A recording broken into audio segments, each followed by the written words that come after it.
بسم الله الرحمن الرحيم الحمد لله رب العالمين والصلاة والسلام على سيدنا ونبينا محمد وعلى آله وصحبه أجمعين. Firstly, Assalamu alaikum wa rahmatullahi wa barakatuh. My dear respected brothers and sisters, Allah Azza wa Jal has given us a wonderful Quran, a wonderful religion, and the interpretation of the Quran is Rasulullah sallallahu alayhi wasallam. The Quran does tafsir of itself. That's number one. If you want to understand the Quran, then one part of the Quran will explain another part of the Quran. And the foremost person that you go to understand the Quran is the Prophet sallallahu alayhi wasallam. In light of that, Allah Azza wa Jal has given us hukum in the Quran to remain wasata, ummatan wasata, an ummah that is balanced, that is in the middle. Allah has said in the Holy Quran, وَوَضَعَ الْمِيزَانِ, He has given us the scales of balance. أَلَّا تَطْغَوْا فِي الْمِيزَانِ, don't imbalance the scales. Don't cause an imbalance in the scales. An imbalance is caused either by going to one side or the other side. So either you go more towards the right or you go more towards the left, you cause an imbalance. And any part of the human's life we cause an imbalance, you're going to have some problems. Okay? Now in light of what I've just said now, I'm going to give the topic of today's talk that we're doing before the Jum'ah, is the relationship between the man and the wife, a husband and wife, a wife and a husband. There's a balance between the two. If the balance is broken, there's going to be problems. If both of them do what they're supposed to do and how Allah's created them, they function how they're supposed to function, then there will be a lot of khair, a lot of goodness, a lot of barakah. And I'm sure everyone here who's been married for a few years, so I'm not talking about the people who are still in the honeymoon period.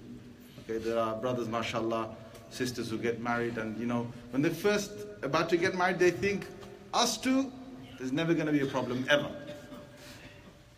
But when they get married, they have a different, experience, especially when the honeymoon period has gone over.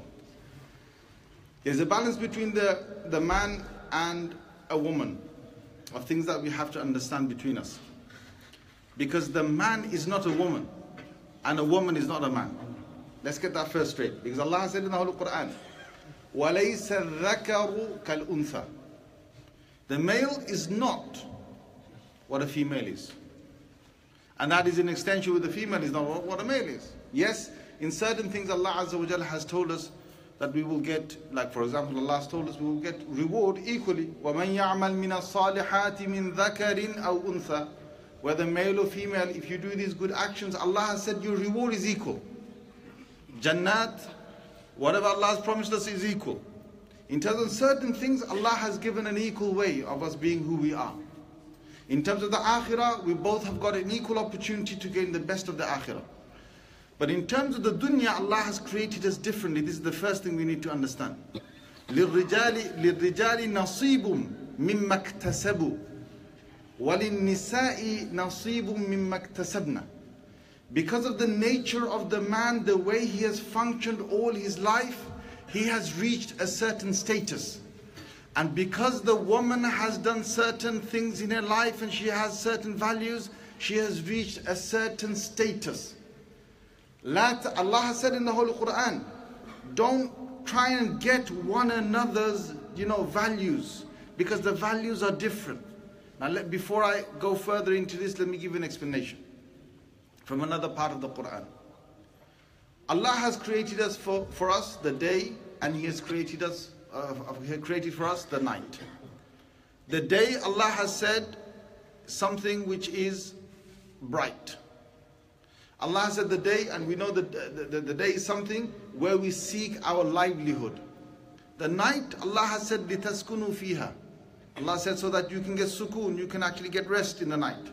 For the day, Allah has said, لِتَبْتَغُوا مِنْ فَضْلِهِ, so that you can go out there and you can get your livelihood. The night usually is more cooler than the day. The day is more hot than the night, naturally. The night is darker. And because it's dark, it brings out a certain nature. The day is bright, and because of that, it brings a different nature. The animals that come out in the daytime don't all come out in the nighttime. And those that come out in nighttime don't always come out in the daytime. Okay? The night and day are opposites of one another, but they need one another. They merge into one another. Allah has said, يُولِجُ اللَّيْلَ فِي النَّهَارِ وَيُولِجُ النَّهَارَ فِي اللَّيْلِ. That when the dawn comes, it's not like suddenly, this doesn't happen. Like for example, if we're in this room and it's all dark in this room, suddenly someone goes to the switch and they put the light on, suddenly all the lights come out, it's going to get bright all of a sudden. Okay? And if you switch the lights off, then suddenly the whole room goes dark. That's not what happens to the world. That's not what happens. Like suddenly at 6 o'clock in the morning, it was really dark and 6 o'clock came. Okay, on the strike of 3, we're going to see the whole world go bright. That doesn't happen. Allah said, يُولِجُ اللَّيْلَ فِي النَّهَارِ وَيُولِجُ النَّهَارَ فِي اللَّيْلِ. What happens is, where the night starts to end, slowly there's a succession to the day starting. It's a very subtle thing where both of them meet together and one hands over the light to the other. One hands over the darkness to the other. Same thing happens in sunset. Where the day was running for so long, it's not suddenly goes dark, but it hands it over. What Allah has showed us from the example of this is that the night needs the day, and the day needs the night for this world to function. For the family to function, it needs a father and it needs a mother. It needs a man and it needs a woman. As for the woman, she's got certain qualities. As for the man, he has different qualities. Okay, and Allah has explained this in the Holy Quran. And if you keep the balance right with that, inshallah, everything will be fine. But if you get the balance wrong, there'll be problems.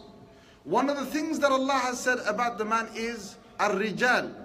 Just even in the meaning of rijal, is that rijal in Arabic comes from the word Ra, Jim, Lam. And if you look at any word with Ra, Jim, Lam, you say a rajul or rijl. Rijl is your leg.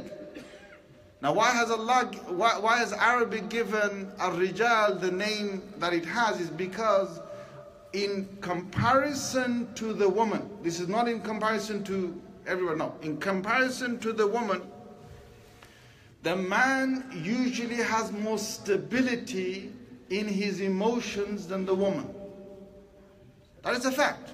And this is scientifically proven as well.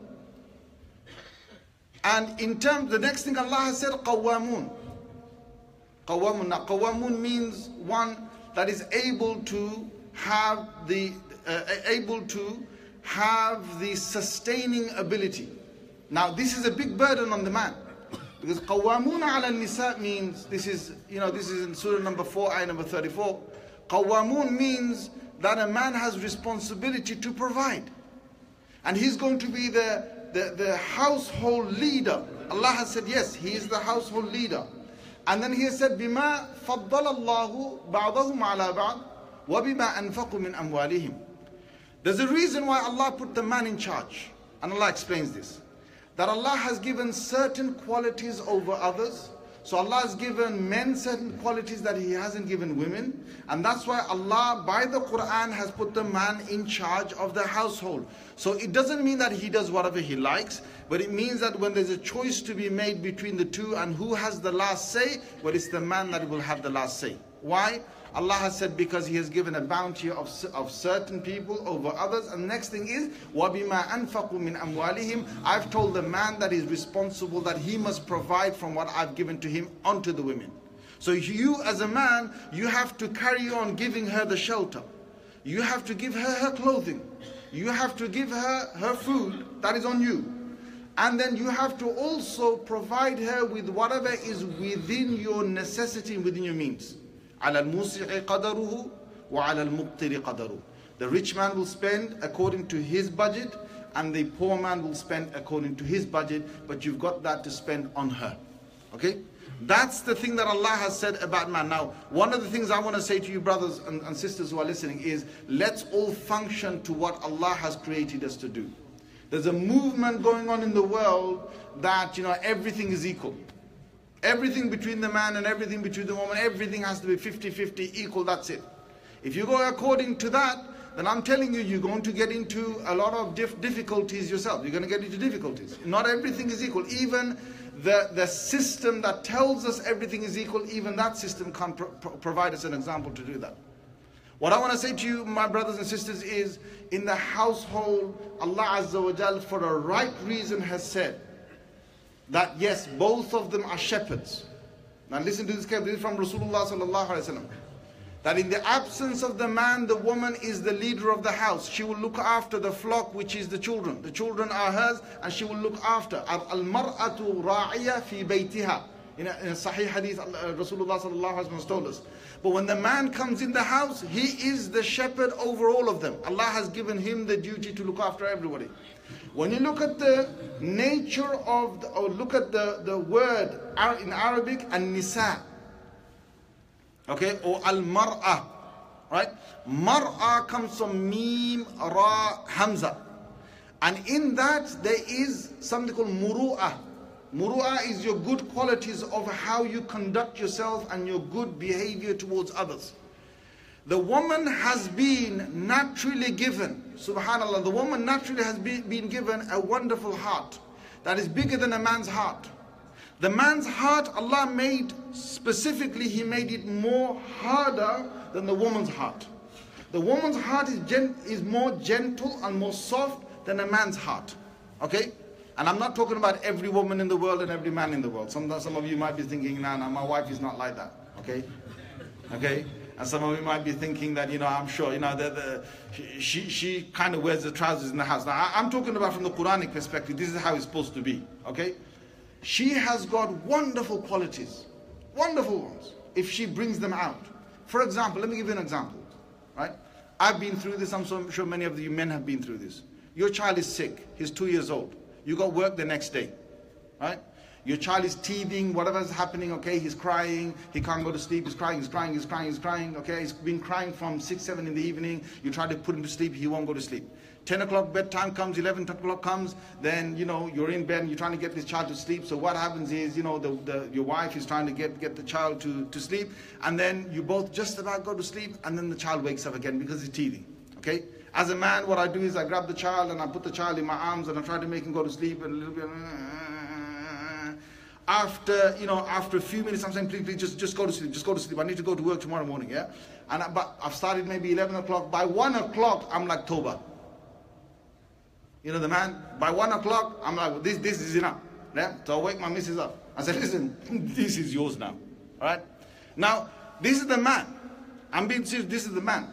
So then she'll wake up. She also might have a long day tomorrow. But subhanallah al-azim, I'll tell you one thing, the woman will stay awake and will have restless night all night from 1 o'clock all the way till Fajr, and even after Fajr all night she will do that without having that heart that a man has that says enough is enough. A woman has got that heart. Allah has given her a gentle heart, a loving heart, a heart that can take a lot more than what a man can take. Right? But what Allah has done with the man is, Allah has given him qualities where it comes to the logical sense. And when it comes to him standing his grounds, Allah has called him qawamun, he can stand his grounds. And that's what a man needs to be. Okay? The woman, what she needs to do is function with her good qualities. So Allah has said, فَالصَّالِحَاتِ قَانِتَاتِ حَافِظَاتٌ لِلْغَيْبِ بِمَا حَفِظَ اللَّهِ. Allah has said, the woman, what's your quality in this married life? If you function properly, everything will be fine.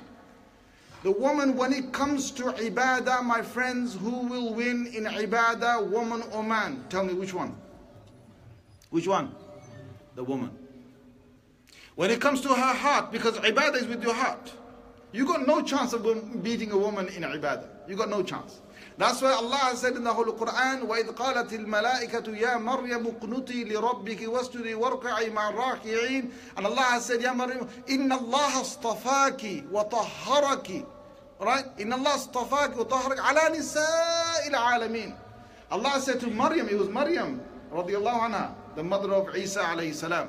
that you have been chosen over all other women, and the devotion she gave, no man could get close to that. Okay, we know that Rasulullah sallallahu alaihi wasallam had a place that nobody else had. We know that, and men can also have a place. But when it comes to normal man and woman challenge, if the woman puts a heart to it, a man doesn't have a chance. But subhanallah al-azim, when it comes to making decisions, and they're tough decisions, when it comes to conflict, the man has to stand his grounds. The next part of that verse, Allah says what? وَاللَّاتِي تَخَافُونَ نُشُوزَهُنَّ. Allah said those women that you fear that they're going to rise their heads above you. Okay? Now this is not all women. May Allah Azza wa Jal bless all our wives. Say Ameen. Say Ameen loudly, akhi. Jum'ah. May Allah bless all our women. Say Ameen. May Allah bless the men. Say Ameen. Okay. Now I'm getting to a controversial part, but I'm going to try and do with the balance. Sometimes you find that because of the emotions of the woman, she expects more than what she wants. Sometimes the man will expect more than what he wants. And this is one problem that we have, is that don't raise the bar too much. For the man I'm saying, for the woman I'm saying, don't lose the balance there. If you lose the balance and you get the expectation bar too much, you've had it. You seriously have had it. I'll give you an example.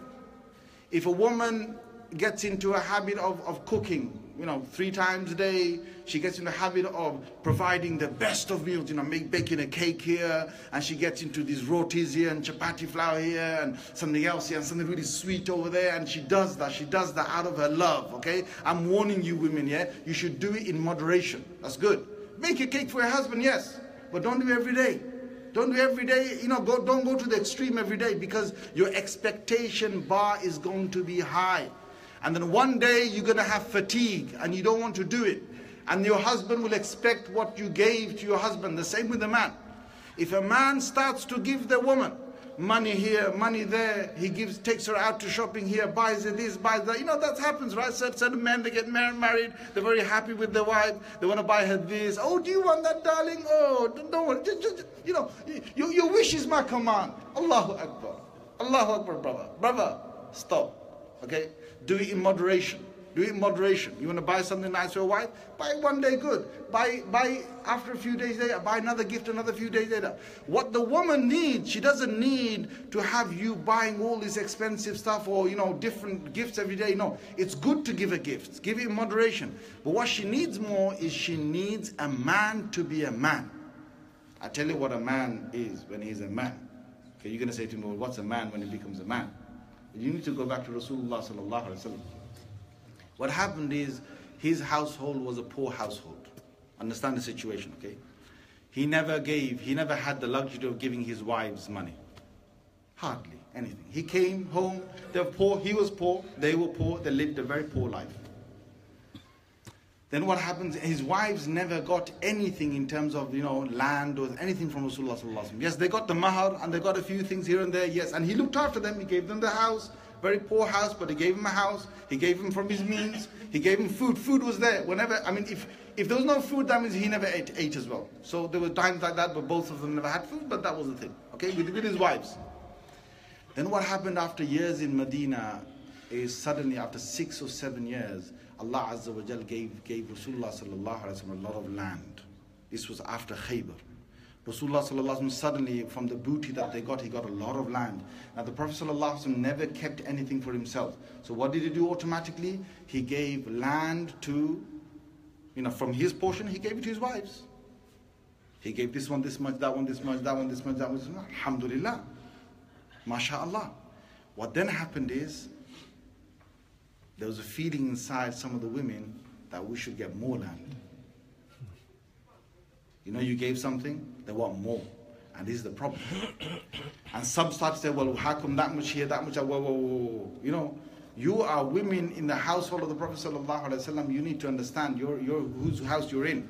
So Rasulullah sallallahu alaihi wasallam found that their hearts were going towards the dunya. Now this was a big thing for the Prophet sallallahu alaihi wasallam's house. For me and you, it wouldn't be a big issue. For the Prophet sallallahu alaihi wasallam, it is a big issue. Because for the whole of his life, he's been trying to control this, the greed of the dunya. He's been trying to control this attachment to the world. He's been lecturing about this all his life. And now his women are going to demand more from him for land? What did they come here for? For Allah and his messenger or for land? So the Prophet sallallahu alaihi wasallam started to, give them some nasihah, give them some advice. And when the advice didn't work, the the Prophet ﷺ became, and they knew that when Prophet ﷺ is upset, then he normally goes quiet. Now that's a man. Okay? I'm telling you, brothers, if your woman ever gives you a problem, and your woman will give you a problem at some point in your life, she will. By her nature, she will.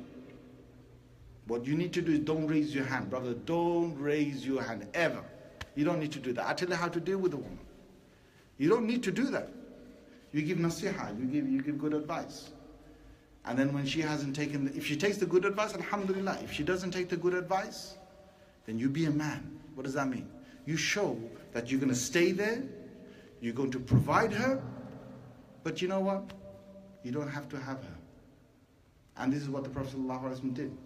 When he saw that his women were making a fuss and they were trying to get, this thing about they wanted more land and more this and more that, Prophet ﷺ, he went into one of the houses, Hafsa radiallahu anha's house. She wasn't even there. She wasn't even allowed to be there. He went upstairs with a staircase there. He went up there and he started to stay there. He stayed there. He stayed away from his wives. He stopped going every night to different wives. He had a rota to go to different wives. He stopped doing that. He became the epitome of what we need to see is that, you show yourself that, I'm going to provide you what you need, fine. The basic things that I'm supposed to provide you. But I'm not going to get drawn into this whole thing of, you start to punish me with your emotions. No.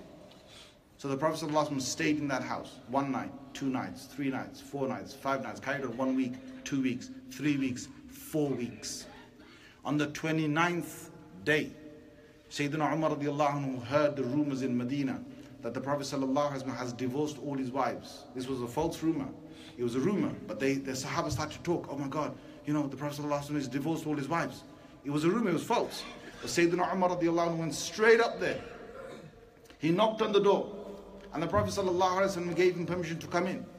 And when he came in, he said, Messenger of Allah, you tell me now, I will go and I will, because his daughter is Hafsa. He said, I will deal with my daughter right now, you give me permission. I don't know what has happened, but I will deal with my daughter right now. And the Prophet ﷺ smiled, he calmed the situation down. He said, look, I haven't divorced them. And that's when the Prophet ﷺ returned back to his household, he returned back to his routine. What did Rasulullah ﷺ teach here? Is that, I'm going to be a man, I'm not going to hit you. You don't need to hit a woman to put her in a place. You don't need to do that, brothers. You just need to be a man. Which is, I am the one who's in control, in charge here. And what I've said stays. I don't need to, shout and become emotional. No, guys, listen, you need to calm yourselves down. If one person is shouting, the other person doesn't have to shout. I'll tell you why. If I raise my voice right now, in a hall, everybody will start raising their voices. If you've ever been in a classroom and the teacher shouts out and trying to get everyone quiet, there's a lot of noise. But if the teacher speaks like this, and the teacher starts to whisper, then it becomes a deadly scene. It becomes so quiet. You understand, brothers? You speak lower, it goes quiet. If not, what you do is you avoid the situation. Imam Ahmad bin Hanbal rahimahullah was asked, now I'm going to give you a wonderful way of this conflict, the resolution conflict that we've got. Okay? Imam Ahmad bin Hanbal rahimahullah, he had a marriage of 40 years. 40 years. And his wife died. May Allah have mercy on her soul. And then he cried. And his disciples asked him, why are you crying? He said, I've had a marriage for 40 years. And he said, Wallahi, I swear that not one day did me and my wife ever argue. This is like a miracle. You have 40 years marriage and not one day you argue. And they said, how was this possible? He said, whenever my wife became emotional and she started to say a lot of things to me that I didn't want to hear, I remained quiet. I took it on myself to remain quiet until she calmed down. And when she calmed down, then we both sorted it out with a calm, both of us with a calm mind. Whenever I became angry with her and I started to say things to her that she disliked, she took it on herself to stay calm, not to say anything at the moment when I've become angry until I've calmed down. And when that happened, then we both spoke nicely. This is real conflict resolution. If your woman is mad at you, if you're mad at your woman, and at that time the other person opens their mouth, then it's game over. You call them a monkey, they will call you a gorilla. Okay? Then you're going to say, okay, you are big time baboon. So they're going to say to you, you are King Kong. Okay? You're going to have this slinging match, okay? And then you're going to kill each other with the words. That's not the way to do this. Rasulullah sallallahu alaihi wasallam showed us that, look, if you've got a real problem, then just be a man, which is you stay where you are. Just stay where you are, but don't budge. And that's why Allah gave the talaq in the man's hand, not in the woman's hand. Because like one sheikh said, if Allah gave the talaq, the ability to give talaq in the woman's hand, then maybe we would not have any more marriages in the world. If you know what I'm trying to say, yeah? When you're emotional and you can't control it and you start saying what you want to say, then you got no control. I want to tell you this. I know I'll make sure the salah is at 1 o'clock, inshallah. Don't worry about that, inshallah. Your salah will be at 1 o'clock. Let me just say these few words, we'll get it, inshallah. I want to say to you that, brothers, the man is notorious for raising his hand. It's very bad. Don't ever raise your hand, because that woman will never forget what you did. She will never forget. She will always remind you of that. Oh, you beat me up. Oh, you did this. She'll tell all her relatives. She'll tell all her friends. And it'll become a headache for you. Don't ever do it. Doesn't matter how tempted you are, just don't do it. Just walk away. Just walk, wallahi, just walk away. Come to the masjid. Come and read 2 rak'ah. Just lie down in the masjid. Say, A'udhu billahi minash shaitan rajim. Do wudu. These are practical ways of calming yourself. Just stay away until you just calm down. Sometimes, she starts, and then she sees you a second time. Then she starts her second khutbah. You know what I'm trying to say? Like, first round was first khutbah, second one. Brother, walk away. Walk away. Don't say anything. Seriously, don't say anything. Just walk away. You'll see. The next morning, she'll say to you, I'm really sorry. The next morning, she'll be crying. She'll hug you. She'll say, I'm sorry. I didn't know what I said. I don't know what I said. I don't mean it. You'll hear it. If it's not next morning, the next day, couple of days time, you will hear it. Just don't say anything. But the thing is, the man is notorious for his hand. But the one thing I want to say to my sisters is they're notorious for their tongues. La ilaha illallah. If the man is bad, I'm not saying the both are equal. Please don't say to me, oh, he equated the man's hitting with the woman's tongue. No. But I tell you one thing, the amount of damage that a man does with his hand is bad. It's bad, and it's bad again, I'm going to say. But my sister, if you start to go moan in your husband's ear, moan, nag, same thing again and again, he's going mental. He's going mental. He can't take it. My sister, you need to calm down. You said it once, he'd heard you. Say it another few days later. You don't need to say the same thing over and over again. It's killing him. It's killing him. He needs to have a rest. The man, he needs his rest. He needs his time alone. That's how he heals. The woman, when she has a problem, she likes to talk about it. But man needs to stay alone. My sister, give him his space. I know he's done wrong, and I agree with you, but this is not the way to do with a man. The man don't work like that. You tell a man once, fine, he heard it. Give him rest, give him peace. Make him some samosas. Inshallah, give him some kebabs. Yeah? Make him happy. That's the way to get to a man. Honestly, sister, I know it's a joke, but to get through a man's stomach, to get through to a man is sometimes through his stomach. You give him a good, food, make him feel nice, and then slowly say to him again the same thing you said in a nice way. He will listen, inshallah. And if you want to get through to your woman, as men, then the way to get through to it is let her calm down, let you calm down, and then when you calm, then speak to her. But speak to her with what you need to. Don't overdo it. If you get the balance wrong, you're going to have a serious conflict. And my friends, I want to say to you, last thing is, with all of this that I've said, there's a lot I can expand on this. But what I want to say to you, my friend, is that she's different from you and you're different from her. The night is different from the day is different from the night. If you want your woman to become like you, think like you, be like you, act like you, then there'll be two men living in the house. Do you know what I'm trying to say? You didn't get that. If your woman starts to think like a man, act like a man, be like a man, you got a massive problem, because you're living and you're married to a man. Do you understand? If a woman wants the man to become like the woman, think like the woman, feel like the woman, act and behave like the woman, all right? Then she's got a big problem, because she's living with another woman. Allah's created differently. We've got different roles. And please be yourself and try and deal with it in a way that you don't spoil the relationship. Jazakumullahu khair. Wa akhiru da'wana and alhamdulillahi rabbil alameen.